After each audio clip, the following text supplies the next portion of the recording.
मोमिनो, उसी अल्लाह की तरफ रुजू किए रहो और उससे डरते रहो और नमाज कायम करते रहो और मुशरिकों में न होना और न उन लोगों में होना जिन्होंने अपने दीन को टुकड़े टुकड़े कर दिया और खुद भी फिरके फिरके हो गए। हर फिरका उसी में मगन है जो उसके पास है, और जब लोगों को तकलीफ पहुंचती है तो अपने परवरदिगार को पुकारती है, उसी की तरफ रुजू करते हुए। फिर जब वो उनको अपनी रहमत का मजा चखाता है तो एक फरीक उनमें से अपने परवरदिगार के साथ शिरक करने लगता है ताकि जो हमने उनको बख्शा है उसकी नाशुक्री करे। सो खैर, फायदे उठा लो, अनकरीब तुमको इसका अंजाम मालूम हो जाएगा। क्या हमने इन पर कोई ऐसी दलील नाजिल की है कि फिर वो इनको अल्लाह के साथ शिरक करना बताती है? और जब हम लोगों को अपनी रहमत का मजा चखाते हैं तो वो उससे खुश हो जाती हैं, और अगर उनके अमाल के सबब जो उनके हाथों ने आगे भेजे हैं उन्हें कोई तकलीफ पहुंचे तो नाउम्मीद होकर रह जाती हैं। क्या इन्होंने नहीं देखा कि अल्लाह ही जिसके लिए चाहता है रिस्क फराख करता है और जिसके लिए चाहता है तंग करता है?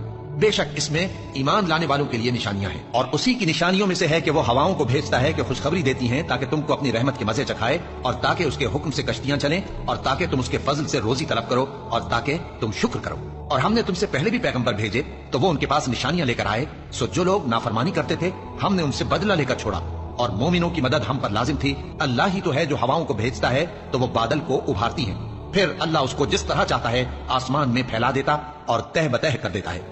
फिर तुम देखते हो कि उसके बीच में से बारिश की बूंदें निकलने लगती हैं। फिर जब वो अपने बंदों में से जिन पर चाहता है उसे बरसा देता है तो उसी वक्त वो खुश हो जाती हैं, जबकि वो उसके बरसने से पहले यकीनन नाउम्मीद हो रहे थे। तो ऐ देखने वाले, अल्लाह की रहमत की निशानियों की तरफ देख कि वो किस तरह जमीन को उसके मरने के बाद जिंदा करता है। बेशक वो मुर्दों को जिंदा करने वाला है और वो हर चीज पर कादिर है। और अगर